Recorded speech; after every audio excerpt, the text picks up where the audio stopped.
2 weeks? Yes. In 2 weeks. So because of the commitment of the author to keep working on this, I don't want this to be a hearing where we end this conversation, because I think the goal is an important one. How do communities, how does the state end up trying to increase its goal of reusing water that's otherwise discharged to the ocean? Some communities are much more advanced, as some expressed today. Some have invested in tertiary water treatment. They're using it more for agriculture, have increased the goal. But at the same time, as we try to create a mandate, we don't want to, I think, undermine the goal of then increasing water rates and creating more financial challenges and burdens on local governments. That's where, in our conversation, we talked about trying to incentivize. There's a lot of goals. The example we gave earlier, that we created a higher standard on Chrome 6, and local governments said, we're willing to do that, but give us the resources to carry out that goal so it doesn't be put on the backs of the ratepayers who could least afford it. In the same light, how does the state provide greater incentives, financial incentives for more governments to reuse more, but not put the burden solely on its ratepayers and its poor citizens? So I just want to express it to my colleagues. That's kind of where I'm at, but I know my colleagues have a lot of concerns about this bill. They've had a lot of conversations with the author. I wanted to open up for additional comments and questions before we entertain a motion. Anyone with comments or questions? We'll start with Assemblymember Arambula. Doctor. Hi, Senator Hertzberg. Hi. When I was reading through this bill yesterday, one of the things that jumped off the page at me was it seems that this is increasing the responsibility of the State Water Resource Board. And the concern that I have is really focused around not wanting to abdicate our responsibility as legislators to SARS, if you will. Coming from the Central Valley, I just have some concerns regarding the bill and feeling as if we do abdicate that responsibility, that we'll never get it back. And so just wanted to share that concern with you. I also, too, coming from one of the poorer districts in the state, have concerns about who pays. I do think it's going to increase costs, and so would like to get further information from you regarding is it ratepayers or how we're going to be paying for this program. And so those were just the two areas I wanted to be able to mention. Okay. I'll address it in my close, sir. Okay. Assemblymember McCarty, and then Assemblymember Gray. I have a question first. Maybe can we bring back up the representative from the San Francisco PUC or Water District? Gilbert. Oh, there he is. Was it Michael? Yeah. Gilbert. Gilbert. Yes. Hi. I'll address this too in some of my issues, but I'm trying to understand from areas that are currently doing this. Was it your testimony and basically concern that what you're doing anyway will not be essentially you won't be receiving credit down the road if these new mandates go into effect? In other words, you're doing this multi-billion-dollar project, and then if there's a 50% threshold, you won't be able to apply the current path? No. Assembly member, it was that as other witnesses have said, each water district, wastewater district, has unique circumstances. San Francisco has a lot of cement, not a lot of lawn, right? So our project that we have now, which is almost a $200 million project, once that project is operational, it will satisfy every opportunity that we have to use recycled water. So this mandate, were it imposed on San Francisco PUC, would require us to spend a bunch of money to recycle water that we couldn't put to use because we don't have the need. Mr. Harris testified about the fact that there isn't direct potable reuse yet. That could be decades away. Who knows? That might provide some other opportunities. That's why I think this bill is a little bit ahead of where we are right now. If we had a place to put more recycled water under the current regulatory scheme, we would look at whether it made sense in our water district with our rates and other opportunities like rainwater capture, a multitude of other opportunities. We would make the decision about whether that's the best place to spend the money. It still might not be, but at least there'd be an opportunity. As of now, there's not even the opportunity. It makes no sense whatsoever to spend another dollar on a recycled water project right now in San Francisco. Okay. You want to answer it now, or do you want to sit in the close? I can answer it now if you want to. Sure, you can respond now. It's okay with the That's chair. fine. Yeah, I think that, look, I am sensitive both to Dr. Arambula's comment with respect to costs, and I know the chair expressed the same thing. Look, what is our role in state government? I fundamentally believe in the notion of devolving power. I believe in this new globalizing economy, that the ability to make decisions, we centralize things and we want to devolve. I deal with it every day in my committee of local government and have to understand this, and I think that it's really important. So you ask, well, why then would you want something where you have a state agency and you've got San Francisco that's all concrete, right, and they can't do anymore? Well, what we're trying to do, I think, is despite the rhetoric and despite all the high-paid people that are here whose job it is to advocate, which I respect deeply because I used to, but not as a lobbyist. So I'm a lawyer for 37 years. But the notion is that this is such an important policy for California that what we're really doing is setting the watermark, setting the standard. But we're not doing a one-size-fits-all. We're not telling San Francisco that you have to hit 50%, because in the amendments, which I apologize in the lateness because your committee staff raised these and we talked about it, we're basically saying to you, if you can't make it, make a showing. But what we're trying to do is to get people to reach. It isn't, the big stink sometimes is water that sits there without moving, right? It's policy that sits there and doesn't change. We are yesterday, ladies and gentlemen, and a lot of agencies sometimes need a little bit of a poker. And what we're doing is to give the appropriate level of flexibility in the language that the staff recommended, that we've talked about our amendments, that I think virtually everybody here talked about, that would be addressed by the points the chairman raised and that we've talked about in these amendments and keeping this dialogue going forward. When we started out, we were at 100%. I get it. This is 9 months ago. We've moved dramatically. The flexibility is important, and flexibility is based upon, can you meet it, right? LA has a lot more ability for alluvial fans and ability to take groundwater and recharge groundwater basin. The Central Valley does. San Diego doesn't. San Francisco doesn't.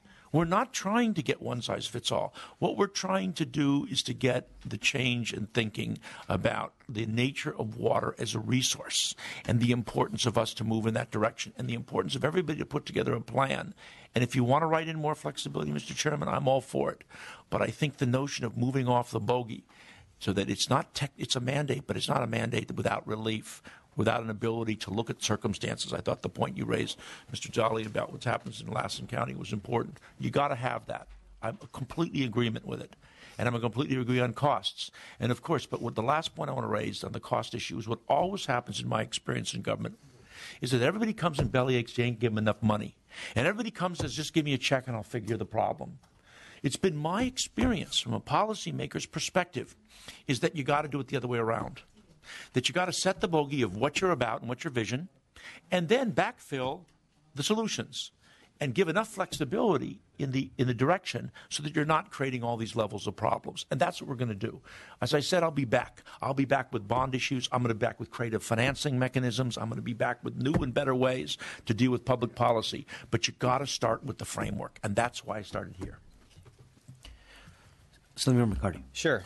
So, in essence, Mr. Chair, you're looking for where we're at. I'm comfortable going forward with the bill. I know my own my own sanitation district and the association have some concerns, and I hear them. But I think that you and your advocates for this policy laid out an important, basically, thing to look at. If you look at our energy policy, our waste, I think it's important for the state to have a real goal out now and not just allow districts to do so. I've been perplexed over the years. I served on our water board, our regional sanitation district here. We have a $2 billion project under construction right now, the Echo Water project, focusing on 90% recycled product at the very end. And we treat it, as Mr. Alejo said, to a tertiary level and essentially put it back in the river, and it goes downstream to your district or your district. Right. And so we're already doing that. And right. I've always counted as recycled water. Correct, and I've always kind of scratched my head and noted that in the coastal areas they treat it at secondary level and pump it out into the ocean, as you noted, where we don't have this use. And there's a cost to that, because not only is there a cost to doing this treatment, there's a cost to purchasing more water.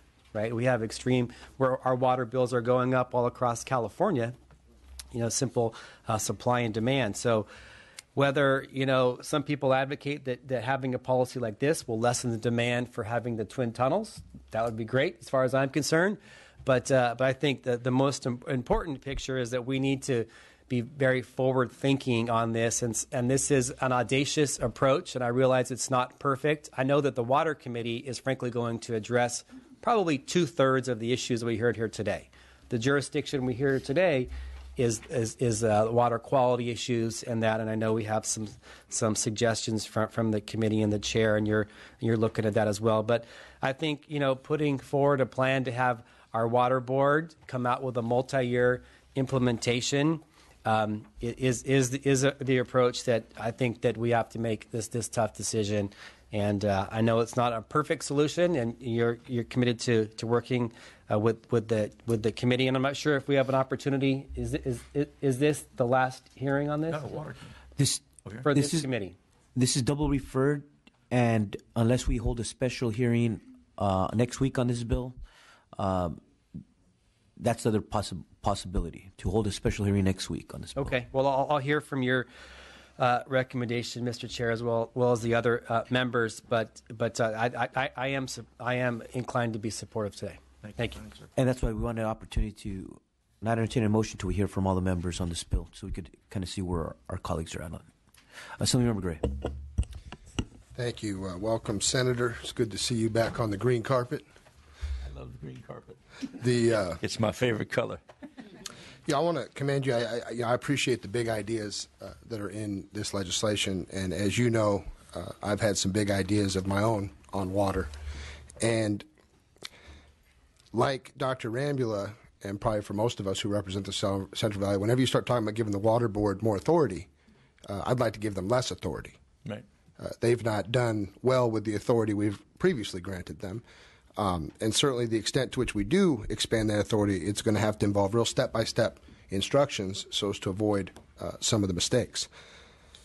I live in a place where the water board is in the process right now of doing a water control quality update plan that's going to increase unimpaired flows in all of our tributaries that feed all of our farms, with no recognition of the impacts to drinking water and to irrigation, right?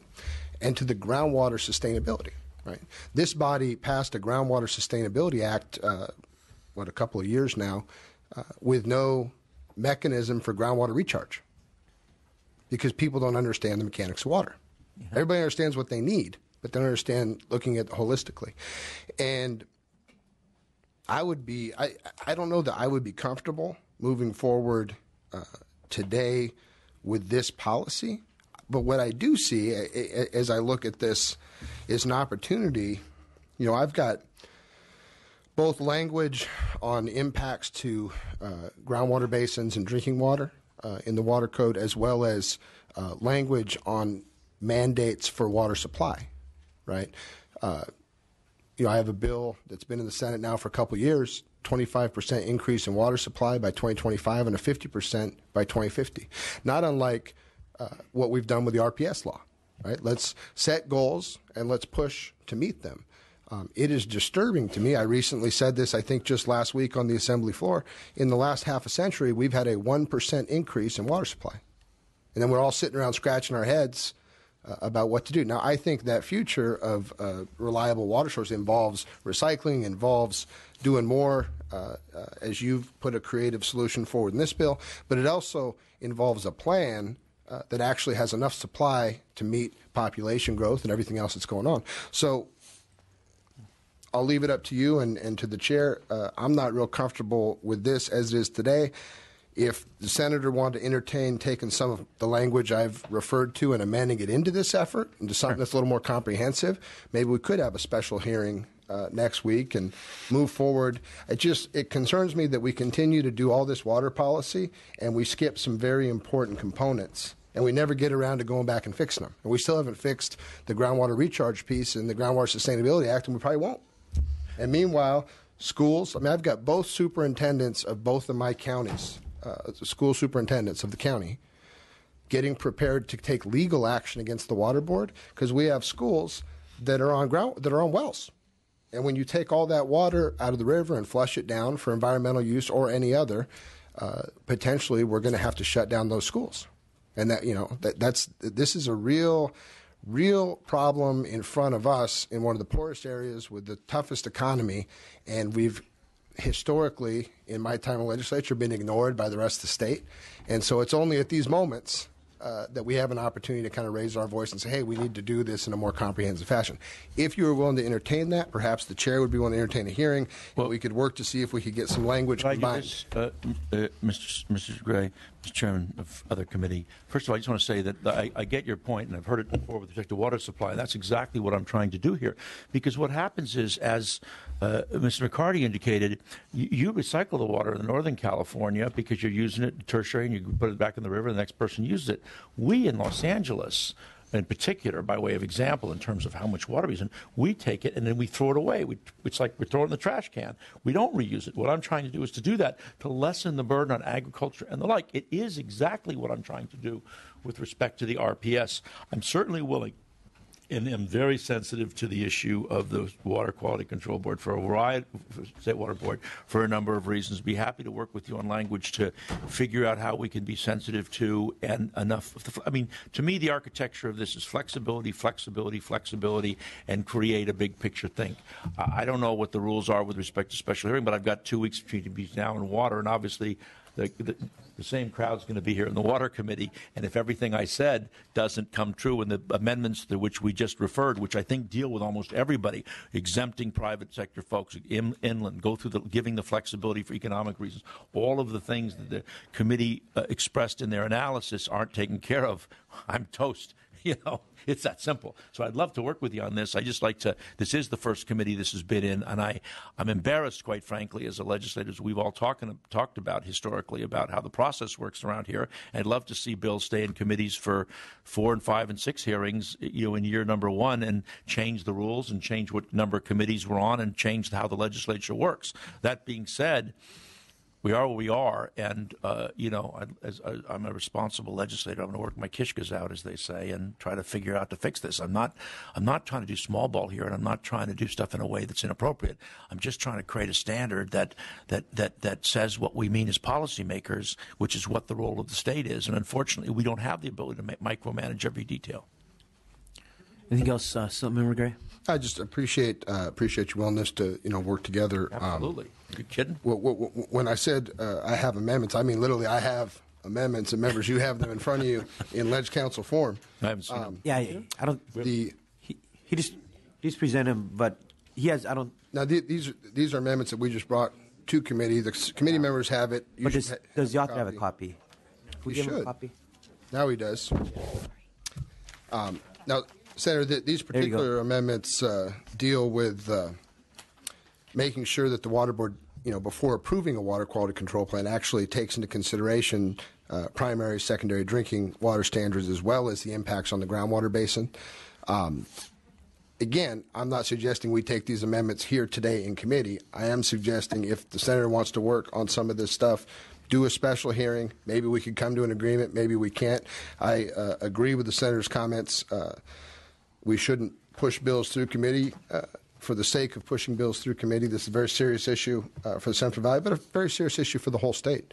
And that combined with, a 25% mandate on water supply, and we'd start to have a really more comprehensive bill here. Okay. It looks like Vice Chair Daly. Thank you, Mr. Chairman. Well, I got a lot to say. First of all, this is very bold. I agree with you on that case. But I want to just, this is the Toxics Committee. I know that if it gets out of this committee, it's going to go to the Water Committee. But as it stands, it's awful broad. This is a very large geographic state with lots of different watersheds, a lot of different municipalities. We passed a water bond a couple years ago. We passed groundwater regulations on groundwater. We have water monitoring controls with SB 88.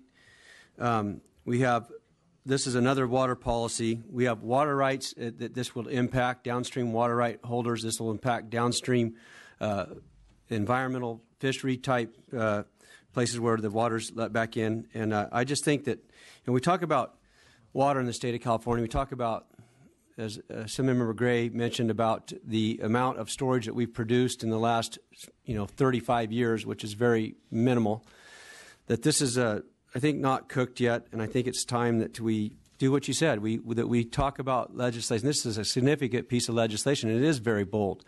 I think we should have those conversations, and I think we should talk about watersheds. There's a huge, enormous reservoir that nobody talks about, which is called the Sierras, which is burning at about 400,000 to 500,000 acres a year. And you talk about water quality and toxics, that's the place where we're getting a lot of silt and then for air quality, we get to black carbon. So I think this bill is not ripe, ready yet to move on. I'm going to oppose it today. With all due respect, I'd be more than happy to have conversations around how we move forward with recycling water. I think a appropriate approach would be to maybe do some piece of legislation that says requires some reporting on what all these agencies are doing in the state already. Don't impact them by already saying putting a mandate out. Let them say what they're doing, and then maybe there's some places we could tweak it, make it a little bit better, and then move forward. But to put the taxpayer at risk, really the person that's going to pay the bill is the ratepayers all the way through the state.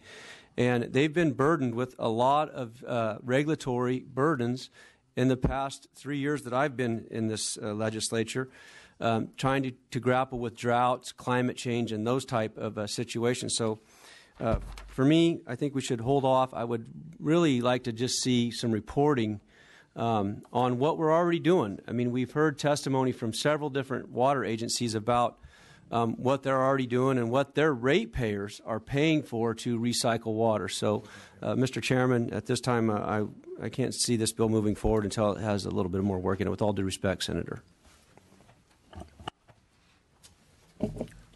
So, anyone else who hasn't spoken? Okay. Any other comments from anyone else? Well, would you like to close, and then we could see where we're at in terms of where this bill's going to go? I address the concerns. I get the issue Mr. Dolly raises regarding this, although this has been in print for 9 months. And there have been, on the first day this went in print, some of the opponents already came into the office, and it's been dramatically changed in that regard. And I think that although the jurisdictions committee dealing with the water quality piece versus the water committee, I certainly, whether it surpasses that committee or not, would like the opportunity in getting this discussion going. At some level, the part of our body is to do two things. One is it's to pass laws, to make the laws for the people of California. Another important element of it is to deliberate. And to deliberate what's going on here, and whether it does get passed or doesn't, I don't know. Certainly there's a wall of opposition, and I would argue that given the changes that we discussed with with the staff responding to the important points that he raised, I think that a lot of the opposition will fall by the wayside, quite frankly. But they haven't had the opportunity before coming here today to understand that. We do have another hearing of this body, and I'm certain that will be a rigorous hearing, and I'm certain that all of the opponents, if what I have said here today as a gentleman has not turned out to be true, then it will fail in that committee or fail on the floor, or I won't take it up if that's the case. That's not my purpose. At some level, as I view my role as a legislator, there's always the low-hanging fruit that you do for your district. There's the stuff that you do in the body to stretch at some level, and then there's the stuff you do that's a gigantic stretch to begin to start the marketplace of ideas and to push things forward. Trying to apply this renewable portfolio standard concept to water, and I do think that there's a sense of urgency. I do think that each agency can be happy in their particular area, in their particular world, but unfortunately we all are tied together, that there could be, that when you look at ratepayers' costs and you look at other things, that it is an integrated approach to how we do things. Costs are determined in a number of different ways. In Los Angeles, for example, if the water is discharged, the LA County Sanitation District's getting their water for free. They're getting it for free. We sell water in LA County for $1,000 an acre foot. All of a sudden, there's a delta to pay for the cost of construction and finance. There are so many ways to make this thing work. I work with the Treasurer's Office of Finance. I know it. But as I say, how painful it is you've got to start with the framework. You've got to start with the vision. and give it flexibility, give us an opportunity to be heard. I would not have taken up this bill, under normal circumstances, and I would have walked from it, but I don't walk from the tough fights, and I ask each of you, and I will respond accordingly as a gentleman and someone who cares deeply about public policy, which is the reason I came back to government, and it's the reason I introduced big bills like this, to engage in the big think, not the big stink. Thank you very much. Ask for your support of this measure. Senator Hertzberg, I think there's two possibilities there. First, we can entertain a motion and see if we have the support is there to get out this bill out of committee, knowing that this bill has a lot of work to do, but also recognizing that a lot of our stakeholders haven't seen the amendments as well. They haven't seen it in print. They haven't had their teams analyze the language. I recognize that. But so I think we'll try to see if we could entertain a motion, whether it could get out of this committee today. The fallback is we could hold a special hearing on this bill next week. So let's try the first. Next week. We'll do it next week. I don't want to. We'll do it next week. Do it next week. It's fine. I don't mind. Look, I'm not trying to hide the ball in any of this stuff. Absolutely. I'm a truth teller. Now, this would be we would ask for a hearing next week. Of course, it requires approval of the speaker. But let's entertain a motion. Entertain a motion first. Is there a motion for on this bill? So moved. It's been to do next week. Well, two options. It could be a motion to allow this bill to move forward to Water Parks and Wildlife Committee, or we could do a motion to simply hold a special hearing on this bill for next week, giving an opportunity for everybody to see the language. Motion to hear it next week. A special hearing. You second that? Yeah, I'm fine with that. Senator Hertzberg? Fine with it. Okay. So that would allow this bill to be put in print. Everybody look at the language. Any other potential changes to be worked out with the author. And next Tuesday, we will hold a special hearing on this bill. And I think that we could actually analyze the language a little bit better, rather than giving everybody opportunity to really look closely at the language. But also, Senator Hertzberg, what I did also want to just state, outside of the issues that were already raised, was just concerns also when we talk about secondary treated water being released to the ocean and using it, and then if it for other uses that might require a higher level of treatment, like tertiary, there's certainly a cost to bring it up to a higher level of treated water. That goes along with all the concerns that we talked about, storage and local governments. And as I expressed, coming out of local government, as many of us did, it's how do we provide those resources to local governments to carry out the policies that we make here on a broader level, so they could actually carry it out, have the means to be able to do that, and not have to require then a lot of local governments then having to go through a 218 process and increasing rates and all that, because that's. And then the other aspect I just wanted to do before we vote was just on even on the other goals that we said, the RPS goal, as my staff and your office have talked about. Even the RPS goal started out at a lower percentage, and as that got implemented, the goal was increased to meet a higher goal, but it started out at 10%, and then it moved its way up to what it is today. That's all I wanted to state. But any other comments? You had an additional comment? I just wanted to ask, when would the amendments be available? I mean, I don't like the idea that I have to get them the day of the hearing, or they're going to go into print. Will we get them on Monday? We hear on Tuesday? When can we get the amendments? I know there's lots of work to do between now and then, but.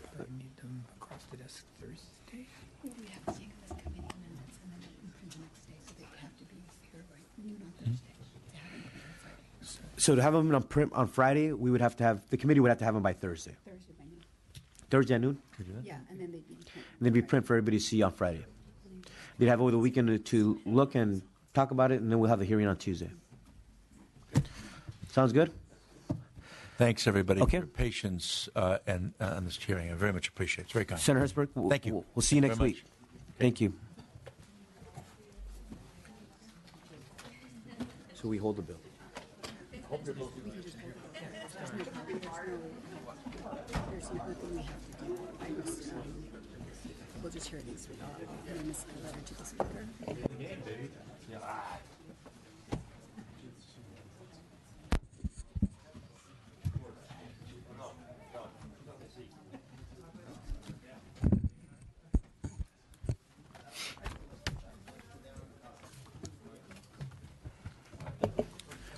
Okay, everyone, if we could quiet down the conversations, take them outside. But that bill will be heard next week. Okay, we're moving on to our next bill on the agenda. We have SB 552 by Senator Wilk. Administration of Public Water Systems. This bill would authorize the State Water Board to contract with an administrator to provide assistance to a public water system that consistently fails to provide safe drinking water to its customers. The committee is proposing a technical amendment, and I believe the author is willing to accept that. Yes, I do. Thank you very much. You may open on your bill. All right, thank you.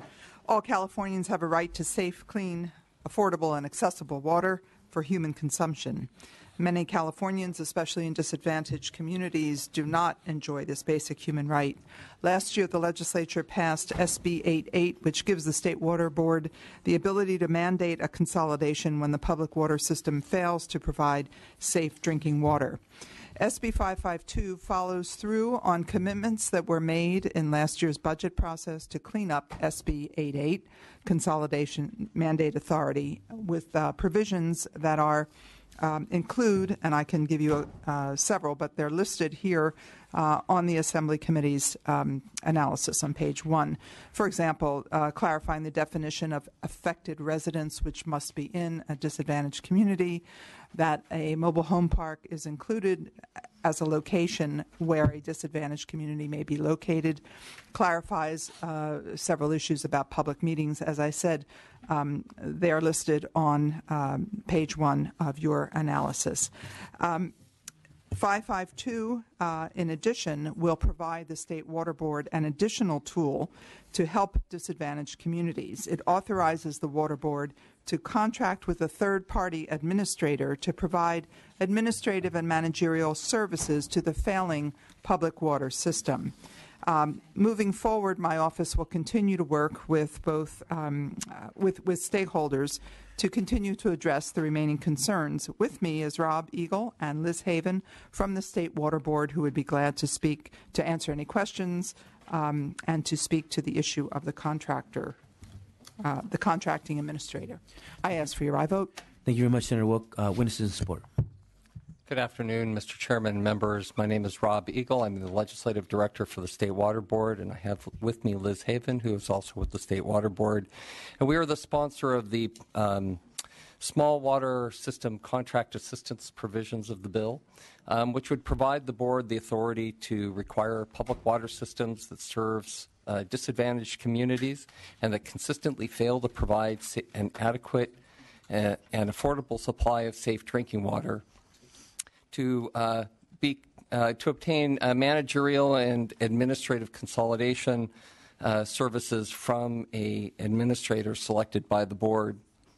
Although at any given time, 98% of the state's population that are served by a public water system receive drinking water that meet or exceed federal and state standards, there are many systems in the state that do not have safe drinking water. These systems typically lack the technical, managerial, and financial capabilities necessary to provide safe drinking water. The lack of access to affordable, safe drinking water is a problem that disproportionately affects disadvantaged communities. In 2012, the legislature enacted AB 685, the Human Right to Water, which established a state policy that every human being has the right to safe, clean, affordable, and accessible water adequate for human consumption, cooking, and sanitary purposes. Last year, the legislature and governor took an important step towards addressing these failing systems and towards providing safe drinking water for Californians by passing SB 88, which authorizes the State Water Board to require certain water systems that consistently fail to provide safe drinking water to their customers to consolidate or have an extension of service from another public water system.